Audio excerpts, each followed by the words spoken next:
Kini mga higala na ito nga mga sulpot ba, mangdamay sa ilang pagkasulpot. Ingon silang simbahang katoliko sulpot daw. Pero sumala sa kasaysayan ang simbahang katoliko na tukod sa unang siglo, particularly sa 33 AD. Unya ang nanaway nga sulpot ng Iglesia Katolika Apostolika Romana, wa magtanaw sa ilang sektang ipasakupan, haning buto lang daw tawag kini resultas dalugdog, sugod ni adtong 16 ka siglo, hangtod karon nga gitawag og siglo. Naan lagi diferensyang mga tao, mutuon ninyo ana. Istorya siya ba, mura po siyang tinuod. Pero, dili ito siya maoy basihan gikan sa balaang kasulatan. Ang tinuod ni sulpot, kanang mga pagtulunan nga wala sa Biblia, sama sa wisik-wisik, kanang mga purgatorio, wala man agitudlo ni Kristo sa bagong tugon.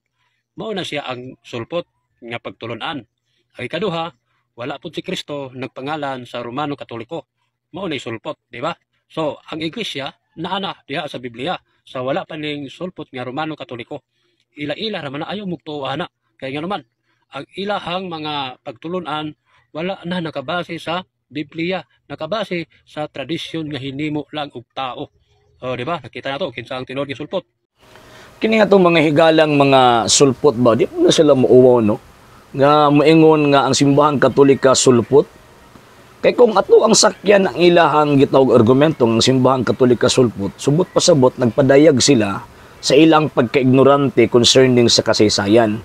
And at the same time, mahulog nga ang ilang gieskwilahan mamahimong walay pulos. Kay di ba gitudlo biya ng history sa tawag ining ato ang pag-eskwela from elementary, high school or secondary hangtod sa tertiary, hangtod sa mga postgraduates subjects. Di ba gitudlo man ng kasaysayan?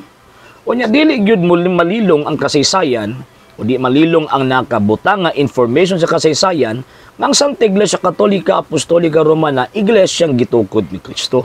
Nyang moingon mo nga sulpot. Nyang rason ninyo kay sulpot ng simbahang Katolika kay wa kuno panganli ni Kristo ang gitawag og iyahang iglesia. Duha gihapon ka punto ang ato ang tubag ni ana, mga sir ug mga ma'am. Kung nganlan man gud niya ang iyang iglesia, ang kuno ninyo.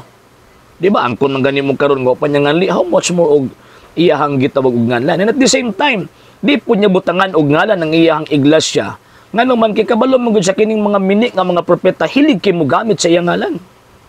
And tawag ining second point sa second part nato, mga sir og tawag ining mga ma'am, kung maingon sila nga di tinuod ang Iglesia Katolika tungod kay wa nganli ni Kristo ang iyang iglesia, so therefore di tinuod ang Seventh-day Adventist. Yo man nga wala man Seventh-day Adventist Biblia.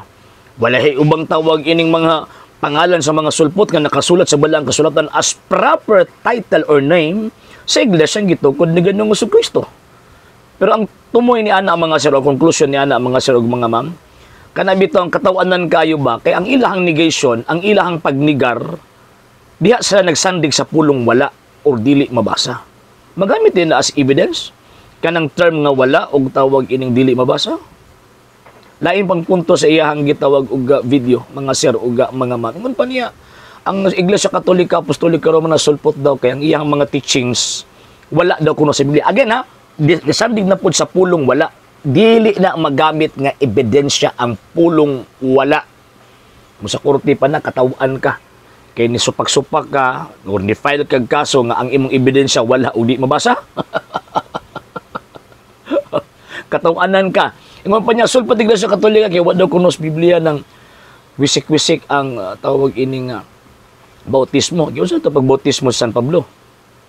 Nagibautismohan mo to sulod sa balay, padayobon to nimo, mamuo San Pablo. Nya si Kristo mismo. Masa may bautismo iyang na tawag nga dawat, ang gingon dito, ug humanyag bautismo mihaw-as siya sa tubig. Ang pulo bang mihaw-as, talapawan sa tubig na. Mihaw-as ang ambot pasabutan na was sa malapawig tubig. Siguro kung ang gamit nga term ito nga, tama ng inyong una-una. Pero ang term or ang tawag ining circumstantial situation sa ang Ginoong Jesucristo, mihaw-as siya sa tubig. And at the same time, ang bautismo nga dawaton sa Kristo, dili man bautismo ni Juan. Bautismo man nga gisugo ni Ginoong Jesucristo. Nga bunyagi sila sa ngalan samahan, anak ug Espiritu Santo. Nya sumala pang San Pedro, 1 Peter chapter 3 verse 18 to 21, kana nga bautismo dili ang paghugas buling sa lawas. So no need nga imuhang tunlob dito sa tubig sakto. And according sa Didache, one of the oldest documents sa gitawag og Christian na religion o sa simbahang gitukod ni Ginoong Jesucristo, according sa dadaki, mo gamit sila og tawag ining bukbo og wisik-wisik sa panahon sa bautismo. Unya, ang inyong amahan nga si Luther, kaya ng Seventh Adventist manggod, classified manggod ni as Protestant. Ang inyong amahan nga si Luther, sumala sa Luther's Small Catechism, bubunyag po og wisik-wisik og bukbo niya kamo noon mga apo, ang mga anak. Dili mo tawag ining muhimo anak, manaway pa mo. Wala ko nos Biblia. Di lang mo magtuon. Kaya ang gusto lang gawin ninyo, katong mabasa litra por litra. Kinasing una-huna. Kamo pinakaon ng maigo anak. Number 2, wala daw sa gitawag og kanang Biblia o purgatorio. So nagingon ni si Kristo day. St. Matthew chapter 5 verse 26. So nagingon niya, bilangguon ka didto hangtod kabayran mo ang imong salaod. Nya impierno na. Remember nga si Kristo andang nga panahon nag-istorya, dili lang ka sa presenteng kinabuhi apan gitandi niya ang presenteng kinabuhi sa umaabot na kinabuhi. Nga bilangguon ka dito hangtod kabayran mo ang imong salaod. Ngano sa impierno, mabayaran pa din imong salaod niya makalingkawas ka. Dili ay forever lang imong kalag sa impierno ug maimpierno ka. Langit na samot nang ang langit di na langit kaya ang langit imo bilangguan. So mo lang gitawag sa Katoliko og purgatorio. Manaming naman sila nga, wala ko na sa Biblia, di lang mo kabalo manabot. Di lang mo kabalo mo sabot, nga naman ka ng inyong mga utok, gibuta nga naglapok sa inyong mga pundador nga mga sulpot. Kamupod nga mga tagak, nga gikas Katoliko sa una, way tuon-tuon sa pagtulunan sa Iglesia Katolika, Apostolika, Romana, dali na kayo patuhon. Dali na kayo mailad ba? O, tanawa, pataka lang istorya. Di ba? Ang pa niya, tawag ini magkuhan daw, kay ang himo daw, ang gitudlo sa Iglesia Katolika, gidawat lang daw sa tradisyon sa tao. Kasi naingon mo. Kasi nisulti. Kamo nga nisulpot lang after 16th century. And remember, the Bible itself, ang Biblia mismo, product sa tradition po, dili human tradition. Kung dili apostolic tradition. And that apostolic tradition, walay laing makatudloan na gawa sa Iglesia gitukod ni Kristo. Muna ka mo, Bible alone lang mo. Nga naman, kay wa mo'y apostolic tradition, kay ning sulpot lang mo after 16th century. Gitukod pag yun mo anang siktang na ay diferensya sa utok. Diba? Singon na anak niya. O, nga pa niya, na daw ang Iglesia, gitukod ng Kristo before pa nisulpot ang Iglesia Katolika. Pagbasa, lagig kasaysayan. Kaya para dili ka mamahimong ignorante, alam ni adtong mga edukado, ignorante ka sa kasaysayan kung muingon ka nga ang Iglesia di sa Biblia, dili na mao ang Katoliko. Tama sa ide. Gregorio sa ide. Historia na. Bagtik historian. Unya pagkaman ang iyahang gitawag og mga writings, gihimong textbook sa mga dagko nga universidad. O sa maingon niya, ang simbahang Katolika mo nang gitukod ni Kristo. Asa man nimo mabasa sa Biblia nga si Kristo nagtukod og Iglesia? St. Matthew chapter 16 verse 18. So therefore, biblically and historically, kanang mo ang Iglesia nga naa sa Biblia, mao nang Iglesia Katolika. Kung moingon mo nga dili na mo ang Iglesia Katolika, na amoy ginamin nga lain nga Iglesia, igno mo sa kasaysayan. Ignorante. Nga patuuhon, isud mi ninyo sa inyo ang gitawag og bulsa? No sir, no ma'am. Ang mga Katoliko karon mga bright na. Ang inyo rang tawag ining mailad kadtong mga Katolikong tapulan, kadtong mga Katolikong tawag ining simbalag kasal bunyag lubong o katong Katoliko nga tawag og seminar di mo adto. O mo na inyong mailad na pero kadtong mga Katoliko nagtuon, asa ninyo mailad? Hubas na ninyo 10%. Ngano man kay di ninyo mailad ang Katoliko karon.